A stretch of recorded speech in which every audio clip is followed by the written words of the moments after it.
नमस्कार दोस्तों, स्वागत है आपका हमारे YouTube चैनल में। दोस्तों, आज की इस वीडियो में आपको बताएंगे कि एक स्त्री को इन 3 जगह पर कभी भी अकेला नहीं छोड़ना चाहिए। तो चलिए दोस्तों, इस महत्वपूर्ण जानकारी को जानते हैं इस वीडियो के माध्यम से।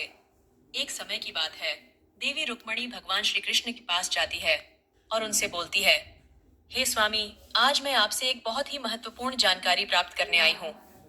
तब भगवान श्री कृष्ण कहते हैं, हे देवी, कहिए, आप मुझसे क्या जानना चाहती हैं?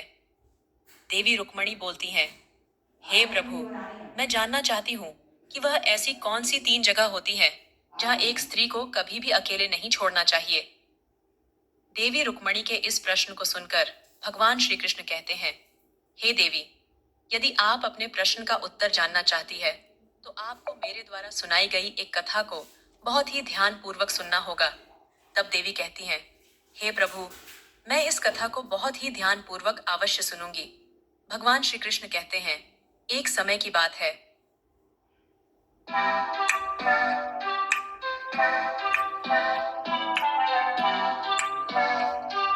एक समय की बात है, किसी नगर में एक पति पत्नी रहते थे। वह दोनों बंजारे थे। उस स्त्री का नाम शोभा था। शोभा के पति का नाम राघव था। वह दोनों हंसी खुशी अपना जीवन व्यतीत कर रहे थे। तभी धीरे धीरे राघव का काम बंद पड़ने लगा। उसने अपनी पत्नी से कहा, हे प्रिय, नगर में अब मेरे करने लायक कोई कार्य नहीं है। मुझसे काम ज्यादा करवाते हैं और पैसे कम देते हैं।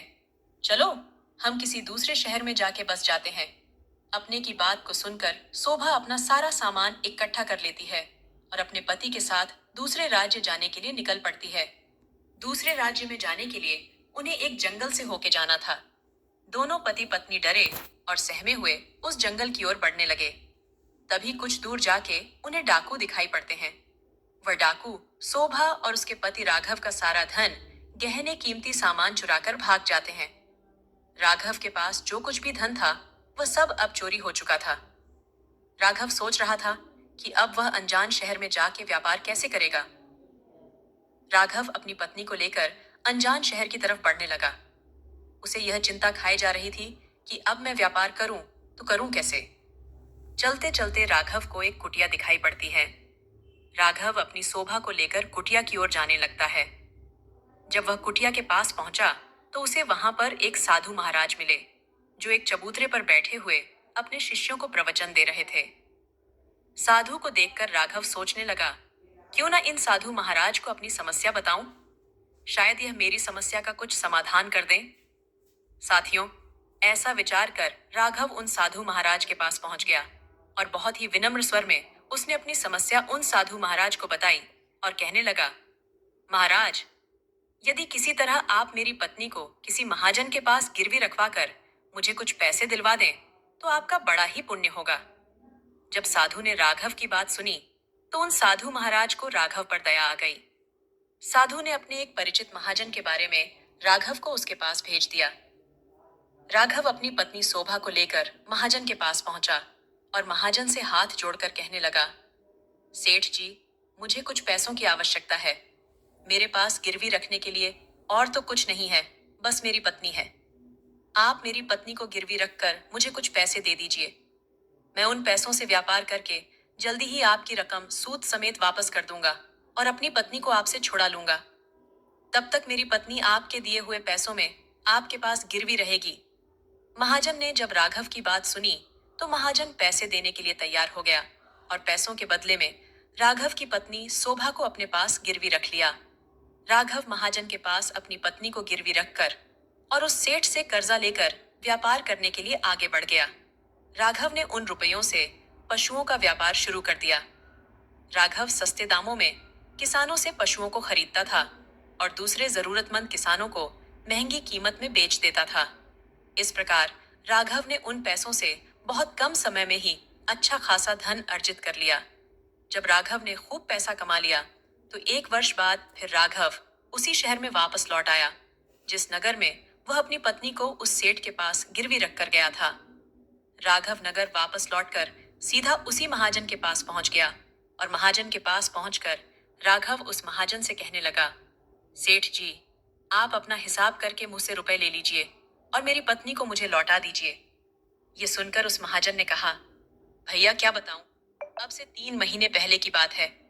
तुम्हारी पत्नी बीमार पड़ गई थी और उसी बीमारी के कारण तुम्हारी पत्नी का स्वर्गवास हो गया। मैंने तुम्हारी पत्नी का बहुत उपचार भी करवाया, अच्छे से अच्छे वैद्य हकीमों को भी दिखाया, लेकिन मैं फिर भी तुम्हारी पत्नी को बचा ना सका। राघव ने जब उस सेठ के ऐसे वचनों को सुना तो यह सुनकर उदास हो गया। फिर थोड़ा धीरज बांधकर राघव उस सेठ से बोला, सेठ जी, जो होना था वह तो हो चुका। शायद मेरे नसीब में ही ऐसा लिखा था। वह मेरे साथ रहती तब भी आयु पूरी होने पर उसे मरना ही होता। होनी को कौन टाल सकता है भला। फिर भी आप अपना रुपया मुझसे ले लीजिए, ताकि मुझे इस बात का संतोष हो जाए कि मैंने अपना आर्ण चुका दिया है और मैंने आपका कर्ज चुकाकर अपनी पत्नी को गिरवी रखने के कलंक से खुद को बचा लिया है। राघव की बात सुनकर वह सेठ बोला, नहीं भाई, अब मैं तुमसे वह पैसे कैसे ले सकता हूँ। जब मैं तुम्हारी अमानत ही तुम्हें नहीं लौटा सकता, तो अपना कर्जा वापस लेने का मुझे कोई हक नहीं है। राघव ने बार बार सेठ से अपना आरण वापस लेने का आग्रह किया, किंतु सेठ नहीं माना। उदास भाव से राघव जब वहां से निकला तो रास्ते में वह फिर उसी स्थान पर पहुंच गया जहां पर वह साधु से पहली बार मिला था। हमेशा की तरह साधु महाराज अपने चबूतरे पर बैठे हुए प्रवचन दे रहे थे। राघव भी मन की शांति के लिए वहीं जाकर बैठ गया और उन साधु महाराज के प्रवचन सुनने लगा। साधु महाराज ने जब राघव को देखा तो साधु महाराज उसे पहचान गए और उसका हाल चाल पूछने लगे। राघव ने पूरा घटनाक्रम उस साधु को बता दिया। वह साधु एक सिद्ध महात्मा थे। राघव की बात सुनकर उस साधु ने कहा, हे वत्स, उस सेठ ने तेरे साथ धोखा किया है। तेरी पत्नी निश्चित रूप से जीवित है। तेरी पत्नी को या तो उस सेठ ने अपने घर में छुपा लिया है, या फिर उस सेठ ने तेरी पत्नी को अपने किसी परिचित के यहाँ दूर किसी जगह पर भेज दिया है। अब तू ऐसा कर, यहाँ के राजा के पास चला जा और राजा के दरबार में जाकर प्रार्थना करना कि राजा साहब मेरी पत्नी को सेठ से दिलवा दो, क्योंकि इस नगर का जो राजा है, राजा श्रीदेव, एक बुद्धिमान व्यक्ति है। वह निश्चित ही तेरी पत्नी को उस सेठ पर जोर डालकर तुझे दिला देगा। जब राघव ने उस साधु महात्मा के ऐसे वचनों को सुना तो वह बंजारा साधु की बात मानकर राजा श्रीदेव के दरबार में पहुंच गया और राजा के दरबार में पहुंचकर राजा से गुहार लगाने लगा कि महाराज, मेरी पत्नी को महाजन से मुझे दिलवा दीजिए। राघव की प्रार्थना सुनकर राजा ने महाजन को बुलाया और उससे कहा, सेठ, क्या यह बात सच है कि यह व्यक्ति कुछ रुपयों के बदले अपनी पत्नी को तुम्हारे पास गिरवी रखकर गया था? महाजन ने स्वीकार करते हुए कहा कि हाँ राजन, राघव की यह बात बिल्कुल ठीक है। राजा ने फिर कहा, तुम इसकी पत्नी को क्यों नहीं लौटा रहे हो? राजा की बात सुनकर वह महाजन बोला, कैसे लौटा दो महाराज, मैंने इस राघव को बताया तो था कि अब से 3 माह पूर्व ही इसकी पत्नी की मृत्यु हो चुकी है। महाराज, अब मैं धर्मराज के पास जाकर तो इसकी पत्नी को वापस नहीं ला सकता। राजा ने पूछा, कोई गवाह है तुम्हारे पास जो इस बात की पुष्टि कर दे कि इसकी पत्नी की मृत्यु हो चुकी है? तो सेठ बोला, जी हाँ अन्नदाता, मेरे बात की पुष्टि वह व्यक्ति कर देगा जिसने इस राघव की पत्नी का उपचार किया था। वह 4 व्यक्ति भी इस बात की गवाही दे देंगे जो इसकी पत्नी का शव श्मशान में फूंक कर आए थे। उस महाजन ने यह बातें इतने आत्मविश्वास के साथ कही कि राजा श्रीदेव को भी उस पर भरोसा हो गया। तब राजा ने बंजारे से कहा, राघव, यदि तुम्हारी पत्नी जीवित होती तो हम तुम्हें अवश्य दिलवा देते। इस प्रकार राजा श्रीदेव ने राघव को समझा बुझाकर वापस भेज दिया।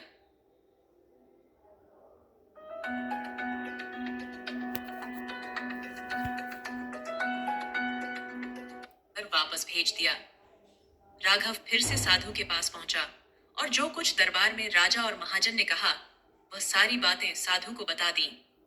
यह सब सुनकर उस ज्ञानी महात्मा ने कहा, मैंने राजा श्रीदेव को इतना अविवेकी नहीं समझा था। मुझे दुख है कि उसने तुम्हारे साथ कोई न्याय नहीं किया। उस राजा ने सेठ की बातों पर तो यकीन कर लिया और तुम्हें समझा बुझाकर मेरे पास वापस भेज दिया। अब तुम मेरी एक बात सुनो। तुम एक बार फिर से राजा के पास जाओ और उससे कहना कि सिर्फ 2 घंटे के लिए वह अपनी राजगद्दी पर मुझे बैठने का अधिकार दे दे। राघव एक बार फिर से राजा के पास पहुंचा और जैसा कुछ उस साधु ने कहा था उसने वह राजा से कह दिया। राजा ने राघव की यह बात सुनी तो यह सुनकर राजा श्रीदेव ने कहा, हमें 2 घंटे के लिए राजगद्दी छोड़ने में कोई एतराज नहीं है। यदि ऐसा करने से तुम्हें न्याय मिलता है तो हम 2 घंटे के लिए उस महात्मा के लिए अपनी राजगद्दी छोड़ देंगे। तुम उन महात्मा जी को राज दरबार में ले आओ। राघव ने जब राजा की यह वचन सुने तो वह साधु के पास गया और उन साधु महाराज को राज दरबार में ले आया। जब साधु महाराज राज दरबार में पहुंच गए तो राजा ने अपनी गद्दी उस साधु महात्मा को सौंप दी। गद्दी पर आसीन होते ही साधु ने महाराज के सामने उस महाजन को दरबार में प्रस्तुत करवाया और उससे कहा, सेठ जी, आपने कहा कि इस बंजारे की पत्नी आपके पास रहते हुए 3 माह पहले ही स्वर्ग सिधार गई। आप यह भी कहते हैं कि आपके पास इसकी पत्नी के मरने के गवाह भी मौजूद हैं। क्या मैं उन गवाहों से मिल सकता हूँ? तब राजा बने साधु के आदेश पर महाजन के गवाह पेश किए गए। सबसे पहले साधु ने उस वैद्य को बुलाया जिसने राघव की बीवी का इलाज किया था। साधु ने वैद्य से पूछा, क्यों भाई वैद्य जी, आपने ही इस राघव की पत्नी का उपचार किया था? वैद्य बोला, जी हुजूर, मैंने ही राघव की पत्नी का उपचार किया था।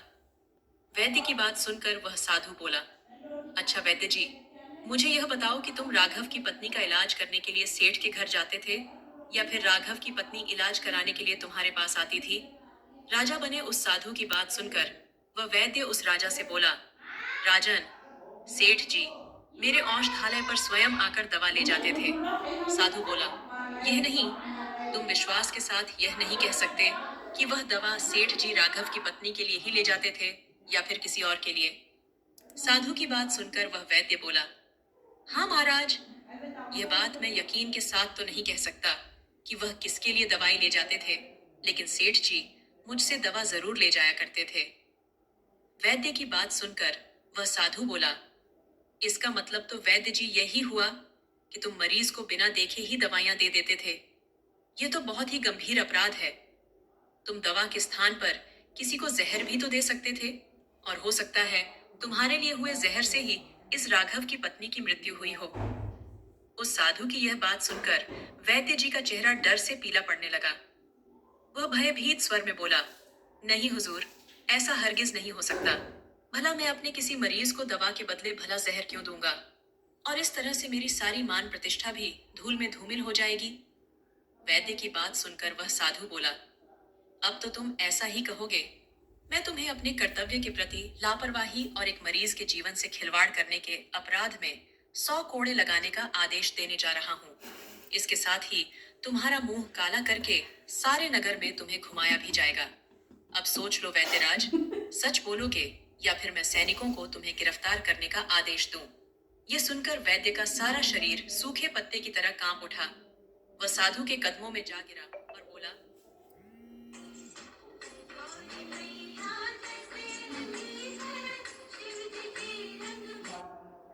मुझे माफ कर दीजिए हुजूर। मैं स्वीकार करता हूँ कि मैंने सेठ के बताए किसी मरीज का कोई भी इलाज नहीं किया। सेठ ने तो मुझे 500 रुपए दिए थे और कहा था, यदि गवाही की आवश्यकता पड़े तो मैं ऐसा कहकर उसके पक्ष में गवाही दे दूं। बस मेरा इतना ही अपराध है कि मैंने लालच में आकर इस सेठ का प्रस्ताव स्वीकार कर लिया। राजा बने साधु ने कहा, वैद्य जी, कुछ भी हो, आपने अपराध तो किया ही है और मैं तुम्हें झूठी गवाही के इल्जाम में 30 कोड़े लगाने का आदेश देता हूँ। साधु के आदेश का राजा के सैनिकों ने फौरन ही पालन किया और सैनिकों ने तत्काल ही वैद्य को पकड़ लिया और भरी दरबार में उसे कोड़े लगाने लगे। पहला कोड़े लगते ही वैद्य चीख पड़ा और कहने लगा, महाराज, मुझ पर रहम करें महाराज, मुझ पर रहम करें, मुझ पर रहम करें हुजूर। हाय, मैं मर गया। हर कोड़े के साथ वैद्य के गले से हृदय से आवाजें निकलने लगी। उसकी चीखें सारे राज दरबार में गूंज उठी। वैद्य के साथ ऐसा होते देख महाजन के गवाह के तौर पर बुलाए गए उन चारों व्यक्तियों के कलेजे दहल गए जिन्होंने राघव की पत्नी को श्मशान में ले जाकर फूंकने की बात कबूली थी। अब बारी उन चारों गवाहों की आई। साधु ने उनसे पूछा कि तुम लोगों का कहना है कि तुम चारों ने इस राघव की मृत पत्नी का शव ले जाकर श्मशान में उसे फूंक कर आए थे। मुझे यह बताओ कि अंतिम संस्कार से पहले जब मृत शरीर को स्नान कराया जाता है तब उसे कफन में लपेटकर अर्थी पर रखा जाता है। स्नान के दौरान क्या तुमने उस स्त्री का मृत शरीर देखा था? यह सुनकर उस सेठ के चारों गवाह कहने लगे, नहीं हुजूर, उसका मृत शरीर तो हमने देखा ही नहीं था। जब सेठ जी ने अर्थी तैयार कर ली थी, उसके बाद ही हम उसे श्मशान में ले गए और उसे जला आए। उन चारों गवाहों की बात सुनकर वह साधु बोला, और तुमने यह जानना भी उचित नहीं समझा कि उस अर्थी में कोई मृत मनुष्य लेटा है या कोई जीवित व्यक्ति? कहीं ऐसा तो नहीं किसी विषैले पदार्थ से बेहोश उस व्यक्ति उस अर्थी पर लेटा हो और तुम उसे श्मशान में ले जाकर जला आए हो? यह तो एक बेहद ही गंभीर अपराध है। इसके लिए तुम लोगों को मृत्यु दंड की भी सजा दी जा सकती है। वह चारों गवाह वैद्य की पिटाई देखकर पहले ही भयभीत थे। जब उन्होंने साधु के मुख से मृत्युदंड की बात सुनी, तो वह सुनकर उन सभी के हाथ पैर मानो बिल्कुल ही ठंडे पड़ गए हों। जैसे ही उस साधु ने महाजन की तरफ देखा, तो उस सेठ का चेहरा भय से काला पड़ गया। साधु ने महाजन से कहा, सेठ, तुम्हारे पांचों गवाहों की तो पहले ही हवा निकल गई थी। अब तुम बताओ कि किसी की इच्छा के विपरीत किसी की पत्नी को जबरदस्ती घर में रखना अपराध है। तुम कौन सी सजा पाना पसंद करोगे? साधु की बात सुनकर महाजन का चेहरा एकदम से सफेद पड़ गया। उसके मुंह से कोई बोल नहीं निकल सका।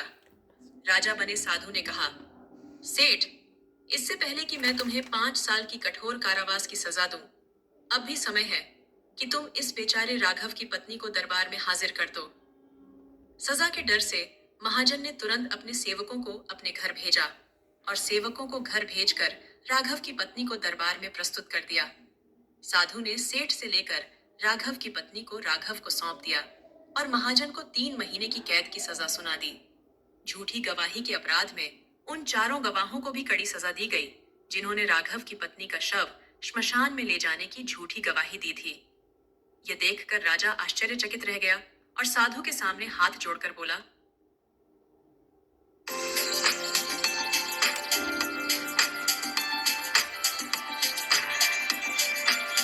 और साधु के सामने हाथ जोड़कर बोला, आप धन्य हैं।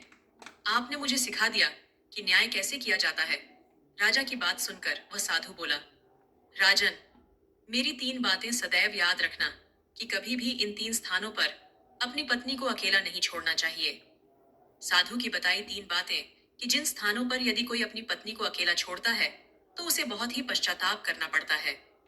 पहला स्थान है, अगर आपकी पत्नी को कोई बीमारी घेर ले और वह बीमार पड़ जाए, तो ऐसी स्थिति में कभी भी उसको बीमारी में अकेला छोड़कर नहीं जाना चाहिए, क्योंकि जब कोई मनुष्य किसी स्त्री से विवाह करता है तो विवाह के समय वचन देता है कि मैं तेरे सुख दुख में तेरे साथ रहूंगा। इसीलिए बीमारी की हालत में उसके साथ सदैव बने रहिए और उसकी देखभाल करिए। जिस तरीके से पत्नी अपने पति की सेवा करती है, उसी तरह से पति का कर्तव्य है कि अपनी पत्नी की सेवा में हमेशा तत्पर रहे। यह आपका कर्तव्य है और आपके सुखी जीवन का मंत्र भी है। दूसरा स्थान है, अगर आपकी पत्नी निर्दोष है और कोई उस पर झूठा लांछन लगा रहा है, तो ऐसी परिस्थिति में भी सदैव तुम्हें उसके साथ खड़े रहना चाहिए, क्योंकि एक लड़की अपने माता पिता का घर इसी आस में छोड़कर आती है कि मेरा पति मेरी भावनाओं को समझेगा और हर परिस्थिति में मेरा साथ देगा। इसलिए दुनिया वाले उस पर यदि कोई झूठा दोष लगा रहे हो, तो आपको अपनी अर्धांगिनी के साथ खड़े रहना चाहिए। ऐसी परिस्थिति में, ऐसे समय में उसको कभी भी अकेला नहीं छोड़ना चाहिए। यदि कभी कोई ऐसी परिस्थिति आए, तो ऐसे समय में तुम्हें अपनी पत्नी को बोलना चाहिए कि तुम बिल्कुल भी चिंता मत करो, मैं तुम्हारे साथ खड़ा हूँ।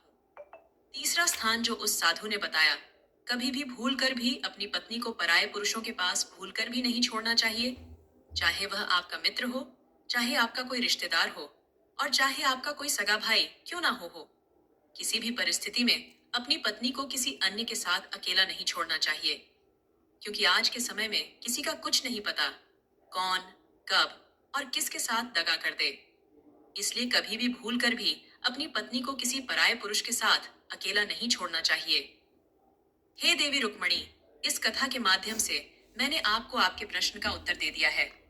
देवी रुक्मणी कहती हैं, हे प्रभु, मुझे मेरे प्रश्न का उत्तर मिल गया है और समझ में भी आ गया है। इतना कहकर देवी रुक्मणी भगवान श्री कृष्ण के पास से चली जाती है। दोस्तों, उम्मीद करते हैं आपको हमारी आज की यह जानकारी अवश्य ही पसंद आई होगी। यदि वीडियो पसंद आई हो तो वीडियो को लाइक, चैनल को सब्सक्राइब करना न भूलें। मिलते हैं अगली